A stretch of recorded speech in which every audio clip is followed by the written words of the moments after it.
Chers amis, bonjour. Je suis Denis et je suis ravi de vous rencontrer une nouvelle fois pour vous raconter une de mes histoires vécues, insolites, charmantes et certaines qui touchent un monde extraordinaire. L'histoire que je vais raconter là, ça va surtout parler à nos anciens, mais elle a un petit côté insolite parce que il y a un personnage qui va apparaître, c'est lui que je vais vous mettre en scène de façon furtive, mais c'est un beau cliché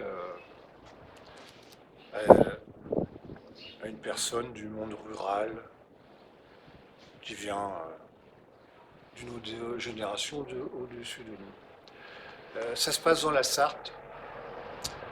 Et, pour camper le sujet, j'étais venu faire des repérages avec un photographe sur des lieux où j'avais vécu, autour d'un château, parce que j'avais l'intention, c'était déjà bien parti, d'écrire un film autour de l'histoire d'un enfant et d'un châtelain. Voilà. Et puis, ça va parler à certaines personnes, ça se passe à côté d'une forêt qui s'appelle la forêt de Bercé. Et il y a, juste à l'entrée de cette forêt, dans la forêt, les carrefours portent des noms. Et là, c'est le rond de la Lune.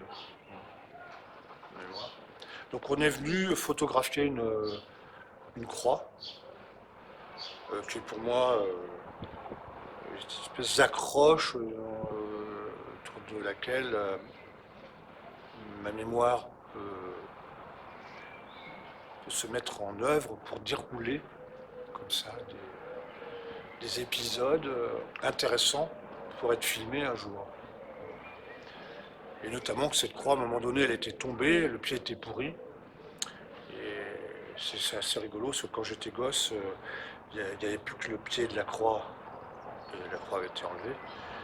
Et à un moment donné, avec le côté complètement naïf de l'enfant, j'étais venu voir si elle n'avait pas repoussé. Je pensais qu'elle avait repoussé, elle avait pourri complètement. Donc on prend la photographe avec moi, on prend des photos.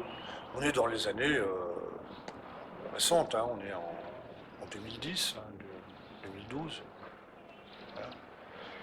Et puis au moment où on va remettre l'attirail photographique dans le coffre, près de cet endroit-là, à l'entrée de cette forêt, il y a une route qui est assez bizarre, c'est-à-dire toutes les routes sont grises et elle est rose. Il y a des routes comme ça, des petites routes de forêt, elle est rose, un goudron rose. Et donc moi je la baptise la route rose, mais tous ceux qui l'empruntent, elle amène à une petite maison de chasse, qui est peinte en rose d'ailleurs, qu'on appelle la maison rose. Et il ne circule personne là.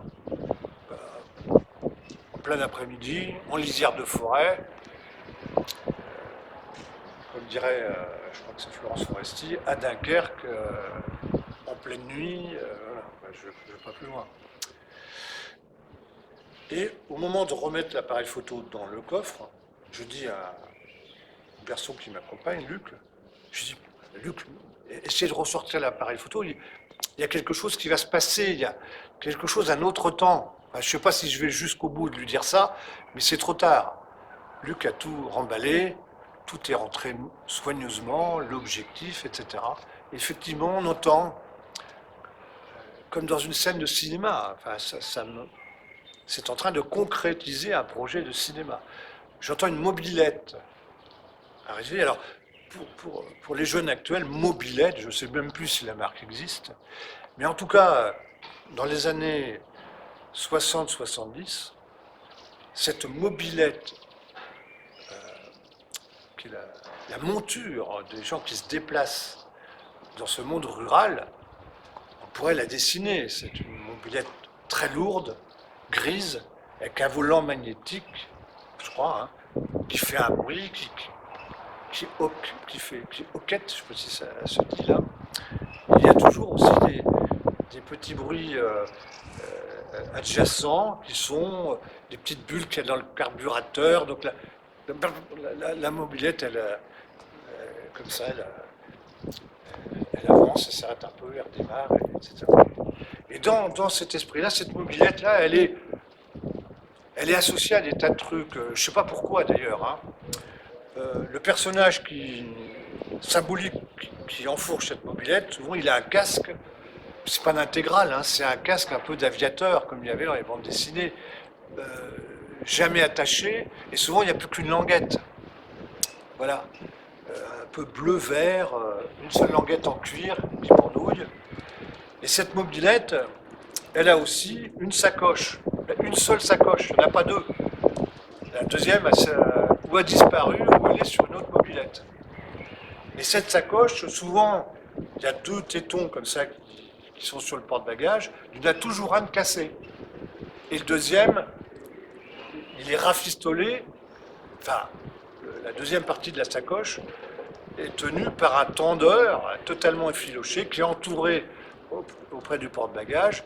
Et la sacoche est souvent, elle pique un peu du nez comme ça. Elle a des lanières en cuir, et là c'est comme pour le casque, il en manque une sur les deux. Des sacoches, une espèce de verre cartonné, faux cuir. Un siège avec des ressorts gris, qui est souvent un peu défoncé. Enfin, voilà, c'est presque la monture de Sancho Panza, quoi. Et on entend le bruit de cette mobilette arriver, mais c'est une mobilette d'il y a 30 ans en arrière. Voilà. Et le personnage qui est sur la mobilette, c'est aussi un personnage de 30 ans en arrière. C'est-à-dire, on a fait un bond dans le temps. Et elle arrive avec le bruit du volant magnétique, le bruit de la bulle dans le carburateur, la seule sacoche cassée, rafistolée avec un tendeur, on le voit arriver comme ça, et un type avec ce casque intégral, le truc qui pendouille, un visage rougeau, des yeux très bleus, des lunettes totalement improbables dans leur forme, peut-être que ça reviendra au bout du jour, un jour, et ce type arrive, on le voit arriver, elle roule à 25 km/h, et il passe à côté de nous, mais comme il n'est pas de notre époque, il ne nous voit pas. Il arrive d'il y a 30 ans, for ages. Et il nous passe devant, comme ça. Il a dû boire un coup, il va reboire un coup, je ne sais pas ce qu'il va faire. Et il est sur cette mobilette, et il s'en va et il disparaît. Mais peut-être qu'il ne serait pas apparu sur la pellicule. Mais il a existé 30 ans en arrière.